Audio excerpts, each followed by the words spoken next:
We're given a story of birds and bees, where two people fall in love, and out of their love blooms a perfect little creature. But I know too many people for whom every step of that is not a fairy tale. Finding a partner, keeping a partner, fertility treatments, miscarriages. Perhaps family is bigger, wider than we've been told. It is a story of belonging and loss and courageous love. And perhaps it involves learning to love a stranger. Sarah Sentilles is a writer, teacher, and scholar of religion, so you know, my very favorite kind of person. She earned a bachelor's degree at Yale and master's and doctoral degrees at Harvard. She is the co-founder of the Alliance of Idaho, which works to protect the human rights of immigrants. And she is the author of a stunning and haunting memoir called Stranger Care, a memoir of loving what isn't ours. Sarah, it is a joy to finally be talking with you today. Thank you so much, Kate. I'm thrilled to be here. And your introduction just gave me goosebumps. It was so generous. Thank you. So beautiful. You and your husband, Eric, had pretty fundamental existential disagreements when it came to deciding to be a parent. What was at odds or complementary about your views? Well, I think I'm a feminist. I think of myself as a feminist. I think of myself as a strong person who does what she wants and navigates the world with power and courage. But when it came to motherhood, I really couldn't admit to myself that it was my deepest longing. It took me a long time to say out loud, I want to be a mother. I want to have a baby. And when I finally did admit that to my partner, I discovered I was married to an environmentalist who didn't want to bring another human onto the planet. He thought that there were already, there's 500,000 children in foster care in the United States. And there's 100,000 of those who need permanent homes, somewhere to live. And he thought, why do we need to make a new child when there's so many children in the world who need a safe place to be? And we can be that safe place. So it took me a long time to get to where he was. And I got there for different reasons. I went to therapy to talk about it. And the question that was running through my mind is, do I want to have a baby? Do I want to have a baby? Do I want to have a baby? And someday that switched to, do I want to be a parent?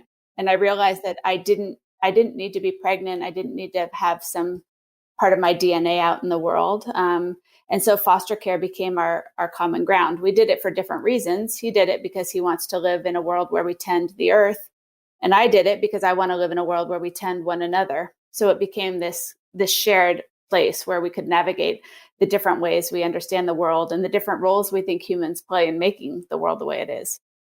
Sometimes I like to think about the sort of prevailing myths we have, accidental or on purpose, as being different kinds of prosperity gospels, like things that will just somehow make more, but usually because we are good, because we did it in the right way, or we had I'm a big fan of but I had the right intentions. I have a lot of great intentions, but the DMV does not care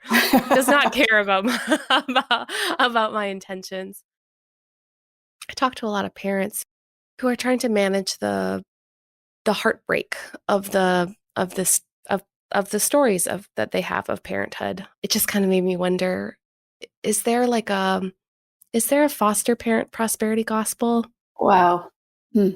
I love your mind. I think the version of that is like the sacrificial story of the foster parent who should never want to keep what isn't theirs and should always be going for reunification and has no limits. Not necessarily no limits on love. I feel like there's a way that the expectation is that you will temper your attachment and your love to the children that you bring into your home, knowing that they will leave.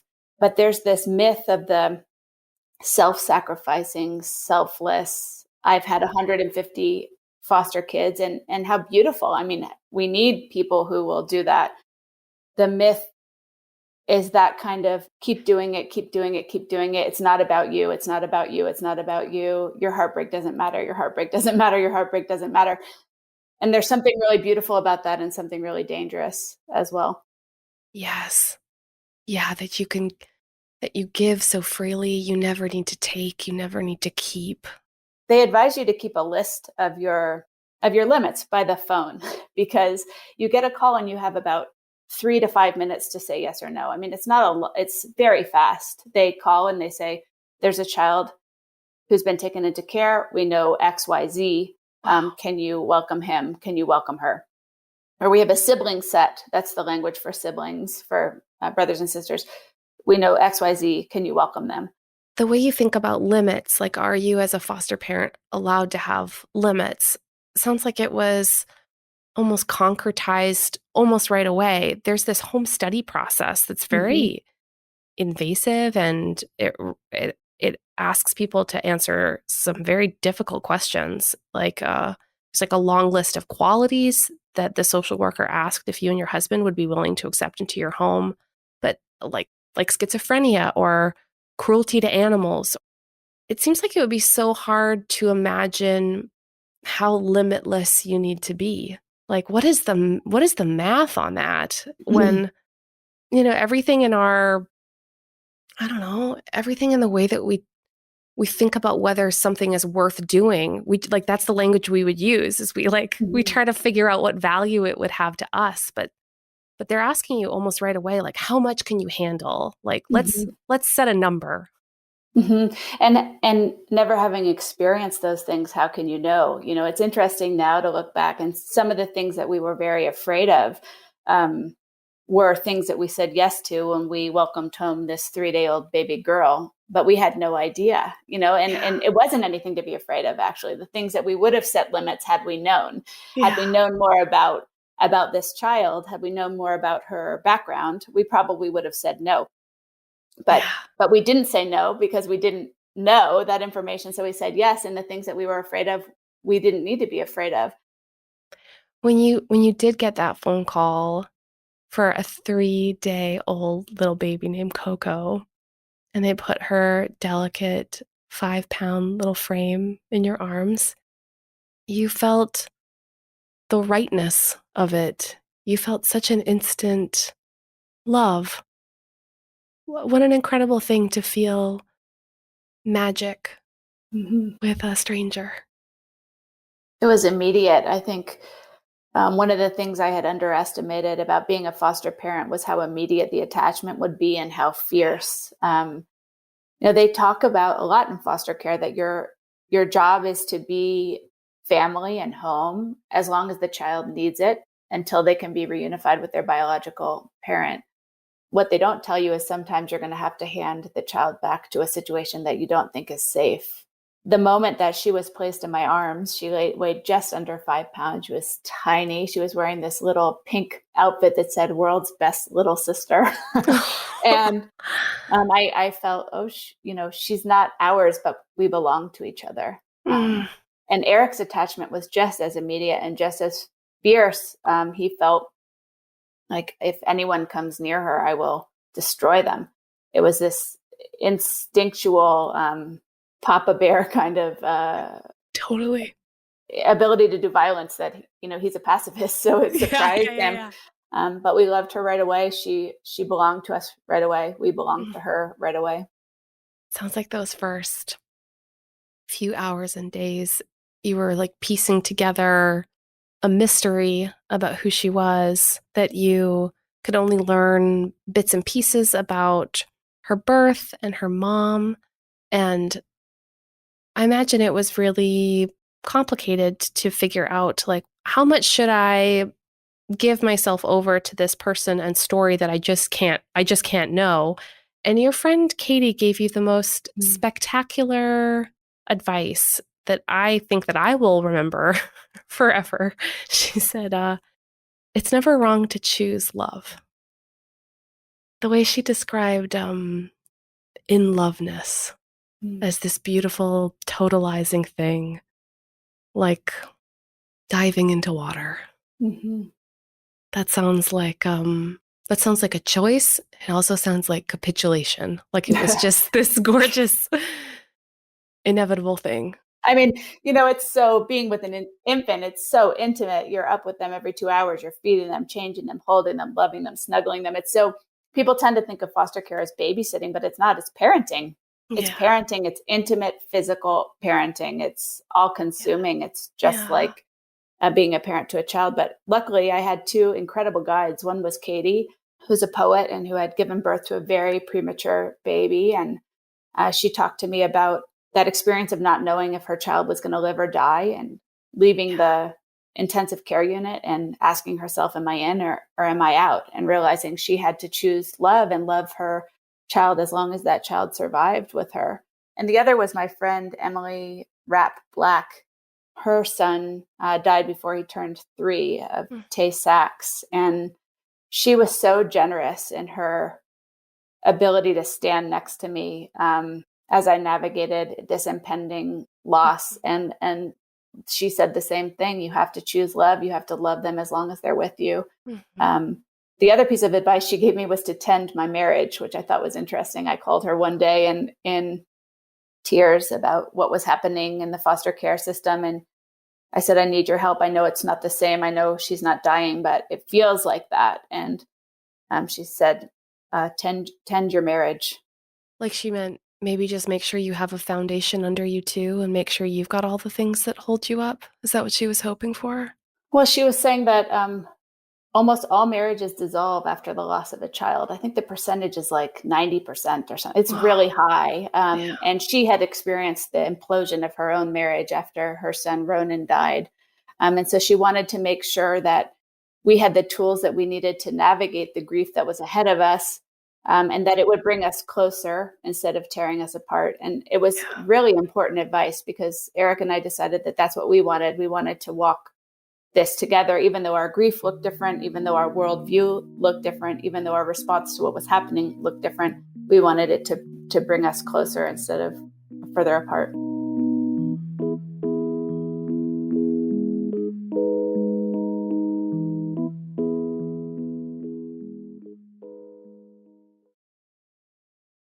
We have a lot of listeners in this beautiful community that are like you, real, big-hearted do-gooders. They're like they turn toward suffering in the world and often professionally. So we have a lot of like social workers and pastors and doctors and teachers and stuff and people who see brokenness up close every day. And it struck me in learning about your story that there's such an intense cost in being close to that much pain, that in the foster system, it must create a lot of burnout, a lot of secondary trauma, that helpers become hurt. And at the same time, I mean, your experience with people who work in the foster system was also very jarring. Dropped balls, blatant lies, unreturned phone calls. It sounds like the system was very and is unfairly and unbelievably taxed. And also that there was a tremendous cost to the mistakes that were made, and that you were seeing the brokenness of all that up really close. I had extreme rage about what I was encountering in the foster care system, like full bodied rage. I haven't Yeah. really felt that kind of like your skin wants to come off kind of rage, like helplessness, despair, and rage mixed, which is a very dangerous cocktail. And the limit that I had to learn was to try on the page in stranger care to be generous towards those people in the foster care system who are, I think, big-hearted people who are traumatized and under-resourced and under-supported. And I don't think that they understand themselves as traumatized. I think they see the worst that we do to one another over and over and over again, the worst that we do to children. And there's a part of themselves that they have to turn off and then align with the system itself in order to keep some sliver of sanity. But I just kept thinking over and over, here I am, I'm a white woman, overeducated, I have financial means, I speak English, I'm cisgendered, I'm in a heterosexual marriage, and I struggled to navigate this system. What is it like to navigate this system as a poor person, as a biological parent who struggles with addiction, someone who struggles with mental illness, as a person of color? And what is it like to navigate this system as a child? I couldn't navigate it as an adult. So even though, the heartache that I experienced was intense, I just kept remembering it's not about me. It's about these children who are trapped in this system, who are perhaps some of the most vulnerable people in our nation. And will we be a country that takes care of them or not? I don't think it's possible to really experience a tragedy without really having a strong category of institutional and structural evil. And Mm-hmm. just like by which I mean not, bad apples or evil people, but harm that is perpetuated in the most wonderfully boring ways, in unjust paperwork and unfair costs and under-resourced people who are absolutely deserve better, and just the way that like it collapses in on the weakest people. That's what I mean Mm-hmm. by institutional evil, and I Mm-hmm. believe in it as a real thing that haunts the earth. I called the book Stranger Care because that's what we were called in the foster care system. We were non-relative care providers or stranger care, which is so alienating, such an alienating term for this very intimate, beautiful, heart expanding task. And there's a way that this bureaucracy treated us as strangers all the way through. And Mm. as soon as they were done with us, they were done with us. We were blocked from court. We were blocked from any additional information. We could have no access to anything or anyone. We were not useful anymore to them. Wow. And so we were cast aside as nothing, as irrelevant. Yeah, as if your love didn't add up to so much more and to invisible ties. When I was worried about not being able to keep being my son's mom, Mm. being really sick, and someone said to me, "Oh, you're in the foundation. The foundation's not the part that gets to show." And Oh. like to not be able to like put your hand up and say like I'm in the foundation, like I'm right there for this kid. Mm-hmm. It's funny. Sometimes what people said was such a balm to me. And then other times, they would say, you were there for the first year of her life. You're in her cells. You taught her heart how to regulate and beat. You taught her breath how to beat. And I know now I've done a lot of reading about the brain, and we gave her the ability to attach and the ability to trust and the ability to feel safe in the world. But when they would say that to me, it didn't feel like a balm at all. It felt to me like they were treating it like she wasn't our child, that she was always going to leave. And so we should just feel lucky that we got to do that. I can get there now, but I've realized, a lot of the things that we say to people in crisis, like to you, like a mother who was sick and who was worried about not getting to parent her child, or to a foster parent who's worried about a child leaving, or someone whose partner has died. I think Yeah. we get so afraid of loss that the things we say are designed to make us feel better, but they don't make the other people feel better. Yeah. Yes. The at least you, any sentence that starts there is going to be just a punch in the esophagus. You know, I kept thinking of the terrible things people say that are so specific to the story of love in foster care, and I wondered if we could maybe add a few more, like but you don't want babies of your own. Oh. Good God. Like, it's not even me in reading that, just as if there's a hierarchy of love, and you picked the lower ones on the list. Hmm. Don't you want babies of your own? People would say, "Oh, I thought about fostering or I thought about adopting, but I always wanted babies of my own," as if any child we bring into our house is our own. And also, every child we bring into our house doesn't belong to us. We're all raising strangers. We're all raising these mysterious babies or children or adults, that who our job is to help them become who they're meant to be, not who we think they're supposed to be. Or, I hate those shirts that say like mini me, or like copy paste, Oh, it this is idea. so my little clone. Oh, look, my self-expression is out in the world. Oh, I'm stop like, having your own personality. I know, just the narcissism of that. And the way we've been taught to think about parenting is very narcissistic. This idea that it has to do with genes, or replicating, creating something with your partner that looks like you and acts like you and talks like you and thinks like you. And one of the most beautiful things about foster care is that idea of welcoming home a stranger, completely different. And I had thought the stranger was Coco. She did not seem like a stranger at all. The stranger was her mother. That was who I had to learn how to love. But what an opportunity. Here is this woman who everything in our society is designed to keep us apart. Education and social class and addiction and religion. And I mean, every way you can think of, we were different from one another. And yet we loved the same girl. And we had to learn how to love each other in order to love that girl well. And that was such a profound awakening that shattered, for me, understandings of family, understandings of boundaries, understanding of limits, understanding of what it means to be in the presence of someone that scares you, that might send your life into orbit. And yet you have to learn how to love that person. What does that Yeah. look like? You write so tenderly about Coco's mom, Evelyn, despite right, all these differences that you're naming, painful history of addiction that she has, the difficult relationships, 3 kids who also weren't in her care, and this seemingly impossible work of wanting to learn to love both things at the same time. This that to love, those like early transitive property equations that we were taught to like A equals B and B equals C, I'm starting to therefore. sweat just thinking about them. You're like, I love this baby.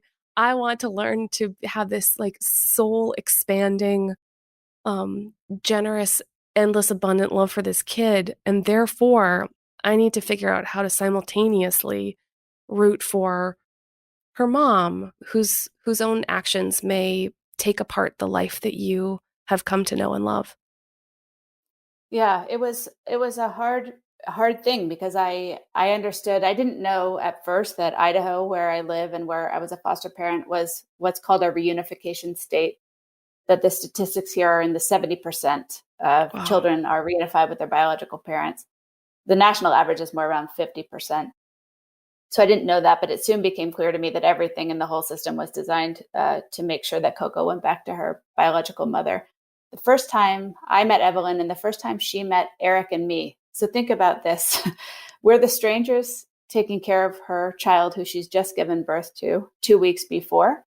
And we met her going through metal detectors in a courtroom, in a Mm. courthouse. That was how they introduced us to one another. And we wheeled Coco through the metal detectors. And on the other side, Evelyn was there. Here's this woman who's given birth 2 weeks before, whose body is still having signs of that. I'm sure her breasts were still tender with milk she wasn't allowed to give her baby.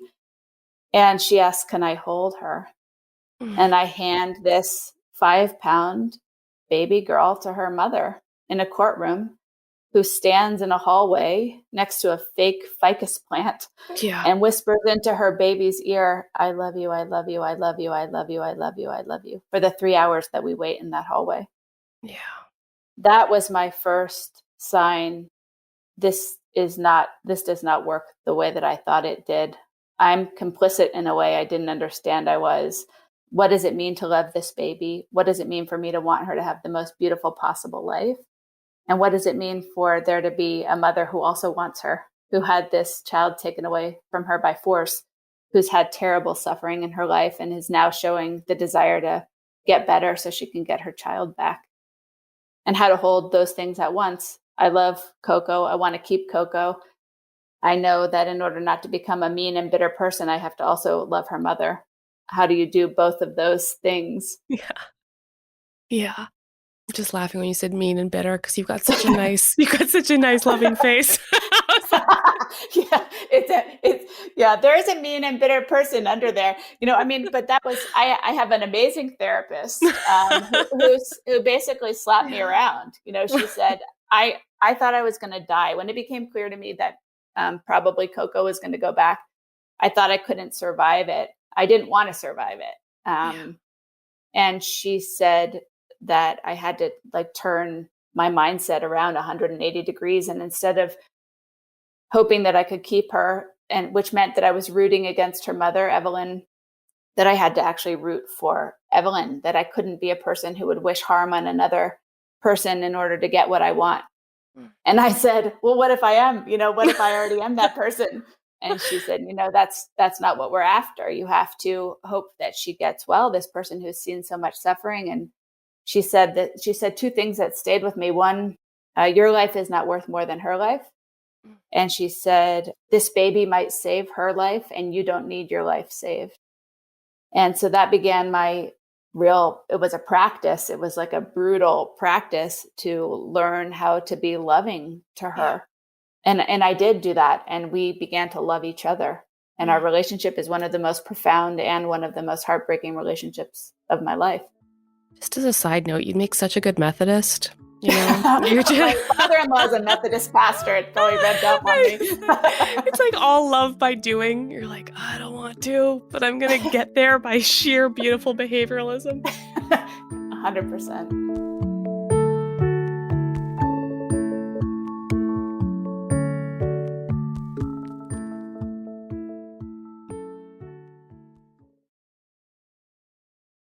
When the court eventually ordered that Coco be reunited with her birth mother, it sounds like it was an unbelievably painful experience. Like hearing the not even ambivalence, but deep skepticism, like even in her social worker saying things like, well, that she just wouldn't trust that Coco would be safe. I mean, that you had to pack up all of Coco's things and let her go.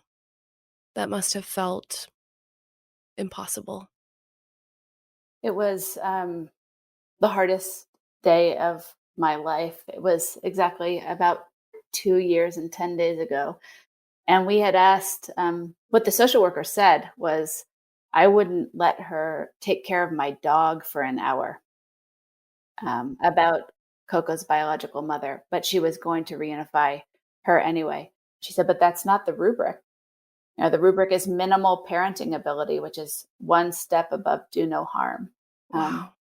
so they had sped up reunification, even though all signs were pointing to the fact that this was not a good idea. What's interesting about foster care, what's devastating about it, is that when someone's child is in foster care, the parent is wrapped with all kinds of supports. You Yeah. know, Evelyn had access to drug counseling. She had a mental health counselor. She had help with housing. She had help with employment, help with her finances, help getting food. She had childcare, free childcare, because we had her child in Yeah. our care. But the minute that a child is reunified, all those supports disappear, which is Oh, wow. just like why it should Yeah. be the beginning of wraparound services for families. You know, the whole reason we have foster care is because we have poverty, because we have racism, because we have structural oppressions of all kinds. If we People are always like, what do you think we should do to fix the foster care system? I'm like, end poverty, have affordable housing, have Yeah. living wages for people, make this a pro-family society, and then we won't have children in foster care for the most part. But we had asked our social worker to be with us on the day that we were being asked to place Coco back in her mother's care, and she refused to come, and she refused to let us go to court to make any statement. So she moved the reunification up to before the court date so that she could say we were no longer the foster parents, so we were no longer welcome in court. So we weren't allowed to come and speak or have any role in what happened next. Being the good divinity school students that Eric and I both are, we created a ritual around that day. Our friends collected children's books. They built a children's book library for Coco. They thought, well, if she can't have you as her forever parents, then she can have these stories that will help light her way. We made this photo album of the first year of her life so that she would know, you know, she was loved and tended and celebrated, and that we would always be her champions. We Mm. wrote a letter to Evelyn telling her how proud we were of what she'd done and the efforts she'd made to get well for her daughter. We brought clothes. I brought these pieces of rose quartz. I mean, we had this whole elaborate ritual, but we had to walk into a room, deliver all of those things, and then hand this child over that we'd been taking care of every day for almost a year. You know, it's some of those things which I know you know in your own life where you don't think you can do them, Yeah. but you have no other choice. You have to figure out how to walk through that kind of suffering. Yes. And we did it. You know, we did it with no institutional support. No, we had our community support, but we had no support from the social workers, and Evelyn had no support either. Yeah. It's brutal. I mean, it's brutal. Yeah, there's some moments that are not moments, they're just like a cliff. Hmm. That's perfectly said. There's some things too that we do because we know they're gonna be okay, and for you, you had to do it knowing that you couldn't know if it would be okay, and then soon you find out that she's not actually doing well. Because I had worked so hard on my relationship with Evelyn, we stayed in touch at first. You know, it was this funny reversal where I'd been the one that was texting photographs of Coco to her to say, you know, she has her first tooth, or she look, she's eating squash. You know, we're going on a walk. I was documenting Coco's life for Evelyn, and then it was reversed where she was documenting her life for me. And we stayed in touch, and Evelyn invited us to her first birthday party, and I went. Eric couldn't go. He couldn't look at photographs of her. He couldn't, it was too painful for him. Yeah. But I went, and Evelyn let me hold Coco the whole time. It was really beautiful and profound role reversal. Mm. And Evelyn was actually the only person in the foster care system who acknowledged me as a mother to Coco. Right Oh, when it was very clear that she was going to be reunified, it was Mother's Day, and Coco was having her one of her first overnights with Evelyn on Mother's Day. And we met in that bank parking lot. And Evelyn gave me my first Mother's Day present that I've ever received, which was this little pink teacup with butterflies on it with a yellow rose planted inside. And she said, "Happy Mother's Day." It was her daughter who made me a mother. But soon after that birthday party, she disappeared. She stopped responding to texts. I couldn't find her, and I was calling social workers. I was calling child protective services. I was seeing all sorts of distressing things about what was happening from her friends and on Facebook, different information. And then she went to another state that I'm not allowed to talk about.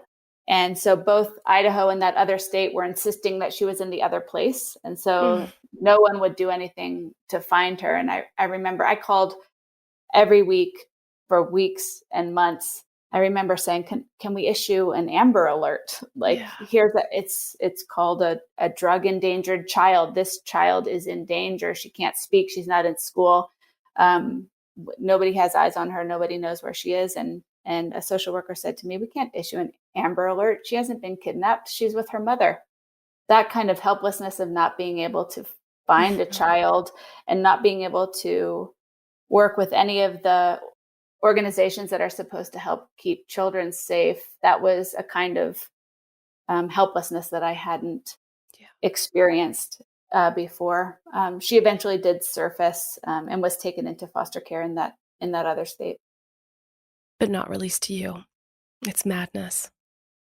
No, she was not released to us. We fought for her. We had a lot of lawyers. We still have lawyers. We're still fighting to try to bring her home. We do get to Zoom with her. That's a relatively recent development, and so she's 2.5 now, and we Zoom and we wear funny hats. We have a frog hat and a rabbit hat and a octopus hat, and we've sent her a bunch of toys, and we have the same toys, so we play together. And she's giggly and delightful, and she knows us. We have these beautiful weekly 30-minute Zoom sessions, and then the screen goes dark, and it's like losing her all over again. Yeah. Sarah, your story, as in your love, is what I mean by that. Because love is a story, right? Like it's Mm-hmm. how we got woven into each other. You know, it's your life and your book are asking us to rethink that kind of way that we are, enmeshed, and we hold each other up, and despite what bureaucracy says, like inextricable from each other. Mm-hmm. And that kind of longing and belonging just like courses Mm-hmm. through these pages. The kind of love you're describing is unbelievably costly, isn't it? Mm-hmm. I feel like to not love is more costly than to love. You know, people have asked me, I don't want to cry on your podcast, but I might, but people ask me, like, knowing now, would you do it again? And I know that they're trying to say, I wish you didn't feel this grief, but I would do it again because I want to love Coco and I will love her for the rest of my life. And because, that when people say, I thought about being a foster parent, but I've always wanted children of my own. I think for me, all these children are our children. And so if not us, who's going to do it? Who's going to care for them? For me, the beauty of foster care, even in all its horror and all its bureaucracy and violence, is that it's that opportunity to practice what it looks like to be related to everyone or to be accountable for everyone. How often is it that you can get a phone call that says this person needs help? This person you don't know needs help and love. Can you be shelter? Yeah. Can you be care? And sometimes we say yes, and it changes everything. There's always like the fear that it's just not going to be, that whatever we have, if we're an island, that it won't be enough. I think what your life and work and this kind of love calls us to is to say that the dream of love is to choose to not be the island. Is just to choose to believe that yes, like we all run out, we all run low. And that's why, and that's why we have to belong to each other. A rabbi once said to my parents that grief is something that we aren't meant to carry alone, that is something we carry together. And it was something that my community carried together. So that sense of an island, it's impossible when you're going through an illness, when you're going through death, when you're going through loss like we experienced with Coco. It's impossible to do it alone. You need people to shore you up. And it was really interesting to be in this community. I was relatively new to this community, and to be vulnerable in a way that I hadn't been vulnerable before. My friendships are deeper because of it. They love Coco. They saw her as theirs too. They saw her as belonging to all of us. And, we recently welcomed home a baby boy. We adopted a baby boy. He's 2 months old now. Oh, congratulations. Thank you. And what's beautiful about that is that they helped carry our grief, and now they're also carrying our joy, that those things are side by side, and they don't see the story as, oh, now you have a baby, it's happy ending, but they see it as like, oh, we carry your grief with you, and now we will carry this joy. Sarah, this is love on love on love. And I am so grateful we got a chance to talk today. Thank you so much. Thank you so much for having me. Love can break your heart. I think it's probably somewhere in the fine print. You just might not have scrolled all the way to the bottom to the terms and conditions. So here's a blessing for the kind of love that costs something. Blessed are you, whose ability to love has crossed borders and ignores surnames, whose love advocates for the most vulnerable and holds hands all the way to the edge. You who know that this kind of life-expanding, family-expanding love will cost you something, maybe everything. Blessed are you, whose heart has grown 3 sizes, regardless. You who push through the fear of intimacy, the fear of loss, the fear of all the unknowns, and love still.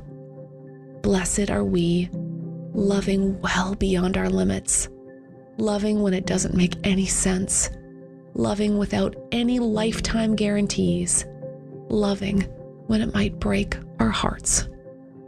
That is, of course, the best thing about you, your great, big heart.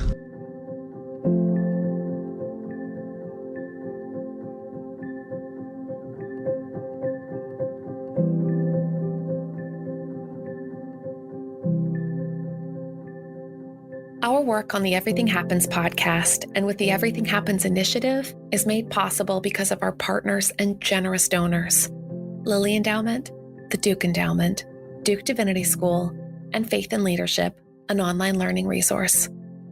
And a huge thank you to my team, who makes this work not only possible, but fun. Jessica Ritchie, Harriet Putman, Keith Weston, Gwen Hagenbotham, Katie Mangum, AJ Walton, Catherine Smith, Mary Jo Clancy, JJ Dickinson, and Jeb and Sammy. And if you'd like to be a human with me, come find me online at Kate C. Bowler. I also have a weekly email that might be the right dose of love and courage you need. Sign up at katebowler.com/newsletter. This is Everything Happens with Me, Kate Bowler.